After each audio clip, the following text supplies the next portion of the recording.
Tiffany Addo ma cover Better News TV. So you best subscribe to Better News channel. Yeah, I subscribe.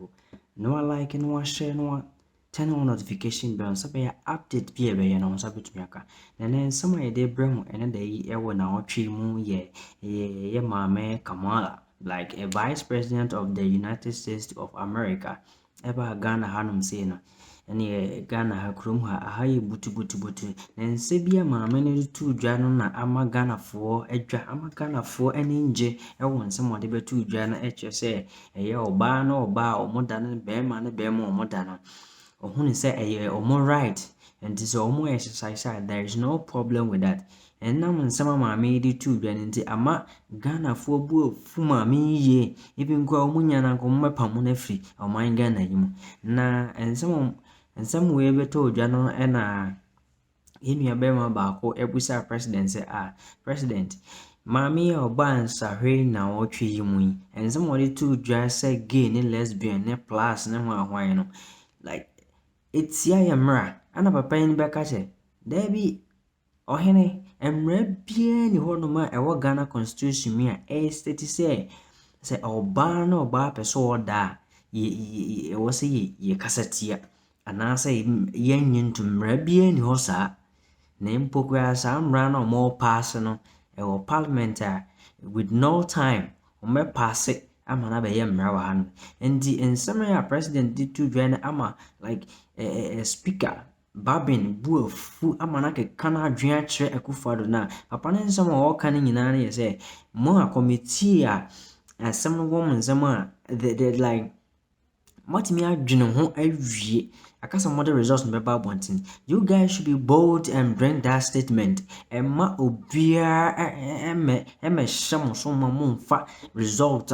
movies you didn't vote for emma medigana my so na Ghana de eye Kristo man na papa no kan nsem bebre fa ho na me nse wo mremese so be me yakokoti nsem papa ne kan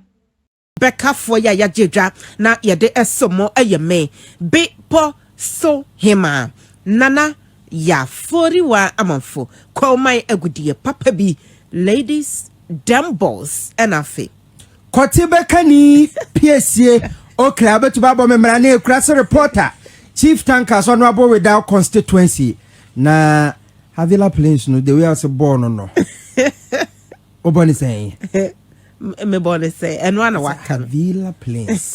ayo abisha fa yenye brana fa yenfa ensam no bobrodocho enfa somo ene Ghana ha say na una man crime pumpri mantem ha ene se wo free to say airports na obese akọ circle wo ma wo free eye nungwa sakumo no ebese akọ eye Accra Central ene wo su cantonments ba bia traffic ate amafo motitika mu nyina si for men nante bekom na obadwen say ene national working day because can e bi nkode bia ba den a manpanya be de kire wo United States of America waba be piem ekrom ha wo mudi dwumaso no bi na se wo ba ebibrem ha aman be se enum bia wo ba be sraye na afi waboa na yonkofo da America for na afi ebibrem tem no waba be hyemo kenanti na se na dwumade bi koso ewo eye Independence Square eti aposifo ene ewu free circle na wo betwem ewo rage aba parliament atwem aba ye fiduem ha se wo so a ene na traffic moto kura nya baby mfa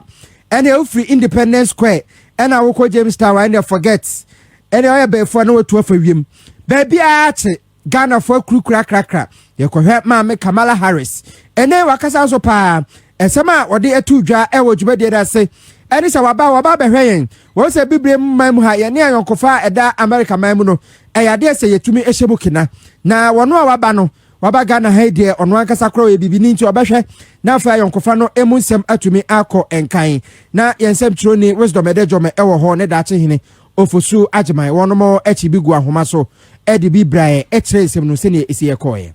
wo hwe kwan se US Vice President Madam Kamala Harris ebeba no be anopa no nsiam temu na dodo na ehyiase join eto santene join queues aya woba na yes screen omo na omo abedua ebo be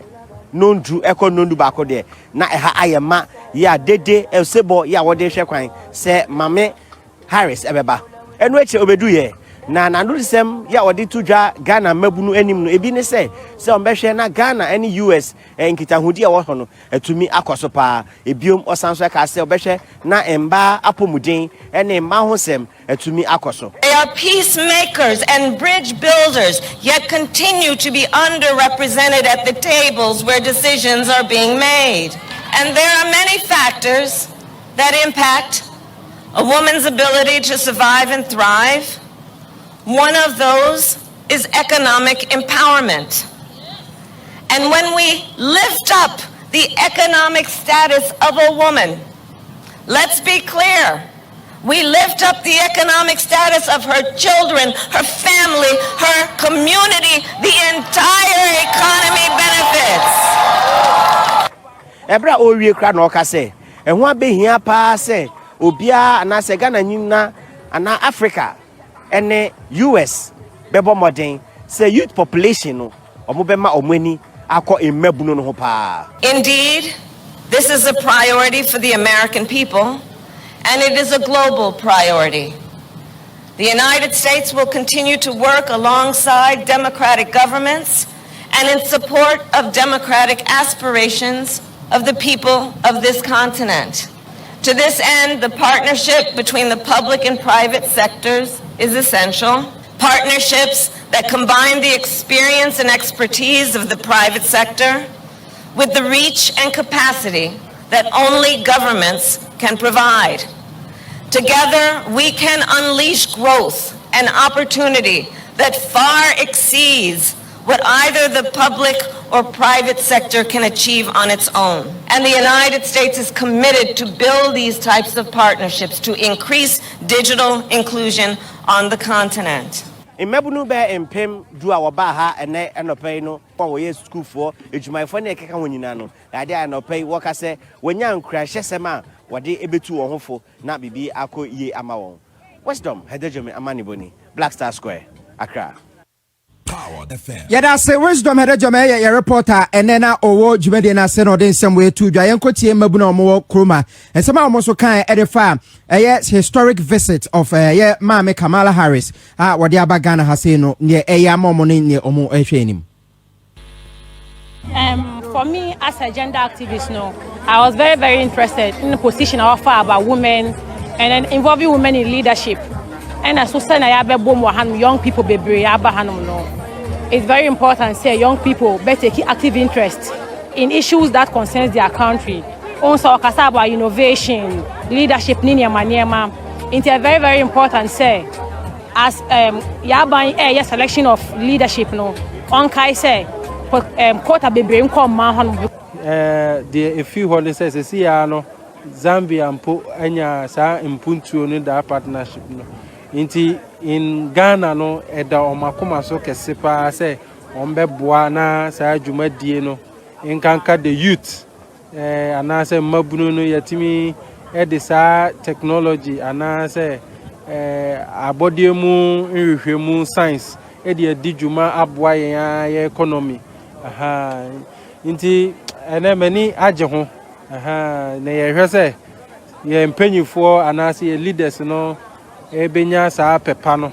na omaboa oman Ghana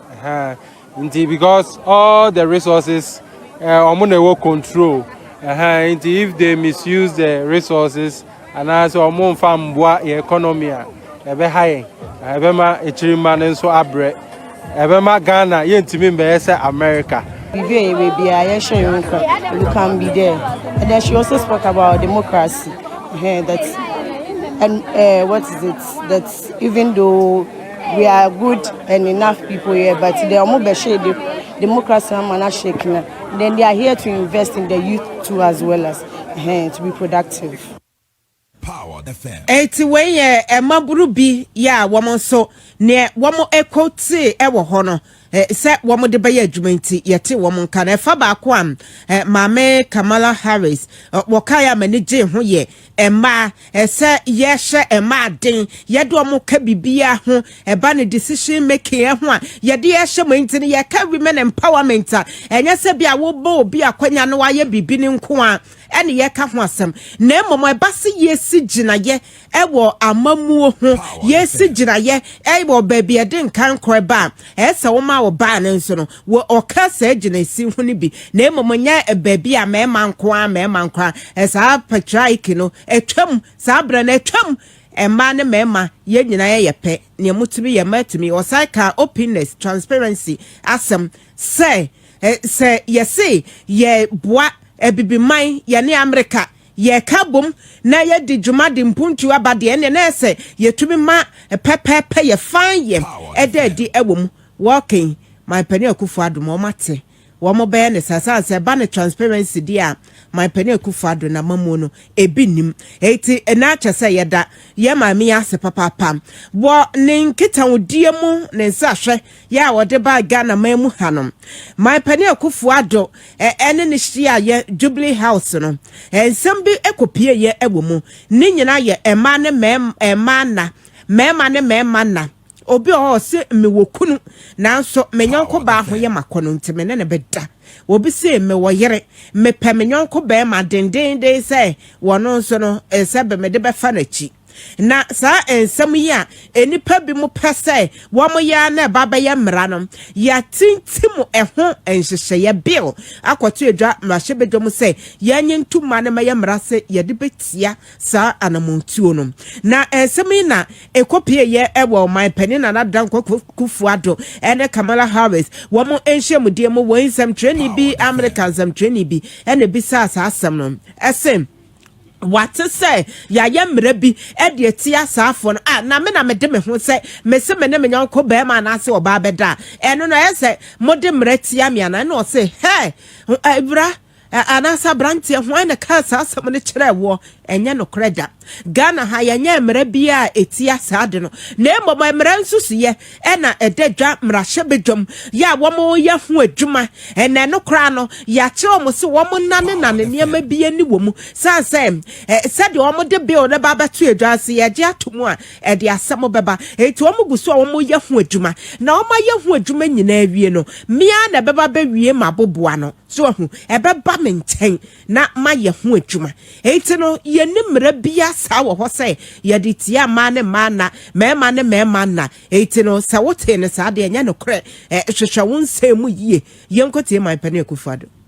We don't have any such legislation here in Ghana. A bill has been proposed to the Parliament of Ghana which has all kinds of ramifications, which is now being considered by the Parliament. It hasn't been passed, so the statement that there is legislation in Ghana to that effect is not accurate. No legislation. The bill is going through the Parliament. It's going through the Parliament. The Attorney General has found it necessary to speak to the committee about it regarding the constitutionality or otherwise of several of its provisions, and the Parliament is dealing with it. At the end of the process, I will come in. But in the meantime, the Parliament is dealing with it. And I have no doubt that the Parliament of Ghana will show, as it's done in the past, first of all, its sensitivity to human rights issues, as well as to the feelings of our population, and will come out with a responsible response. Hey, Papa is when at the end of it all, I will come in. You will come in as what? Emre ya di atu damra shebe ya hwehwe ho ya wie eti wo no bibi wo ma no mo nya adwe afa na wo be ye firi mu ana ase wo be ye ne den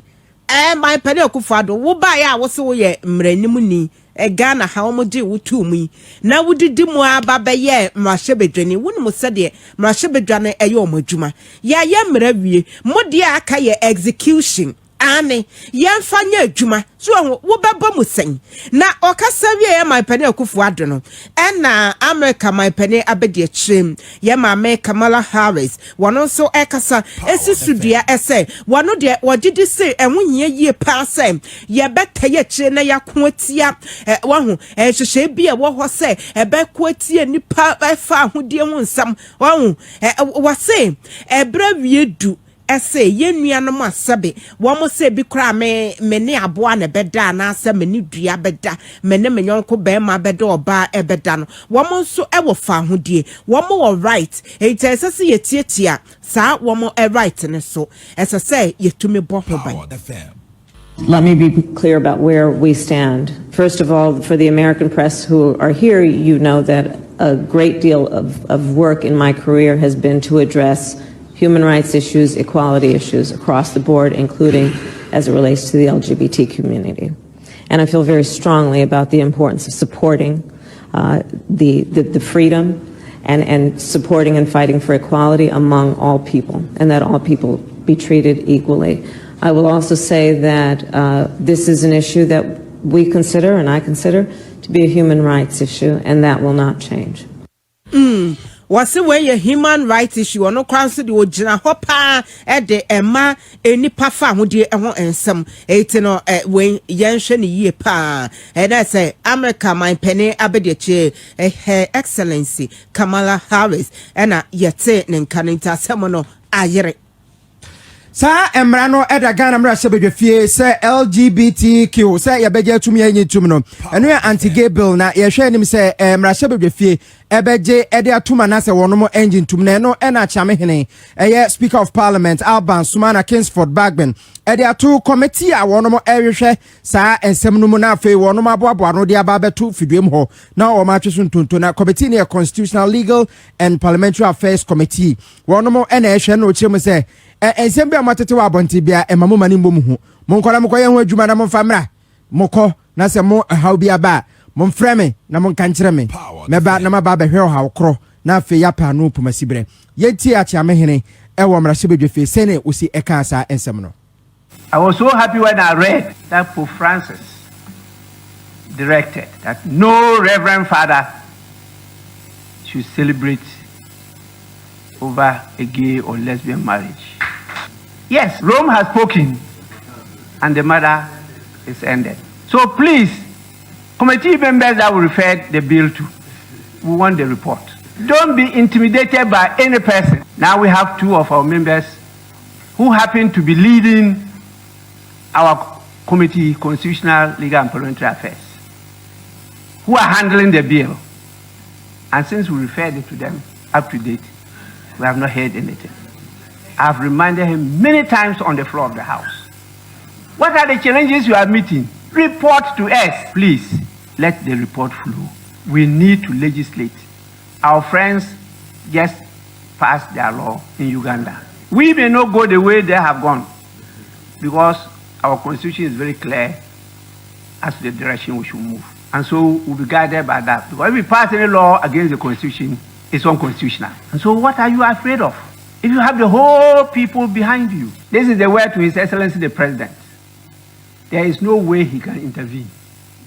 That answer he gave. That is now before Parliament. And when he gets to a stage that he will come in. Hey, please.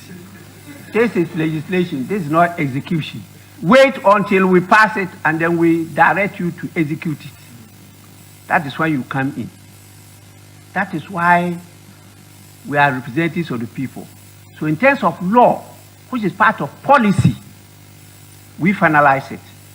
And then the executive now have the authority to implement it, to execute it. Let's get this clear. Once this bill is before here, he is not in charge. I am in charge. I hope the U.S. Vice President is not yet gone. But she will read from me.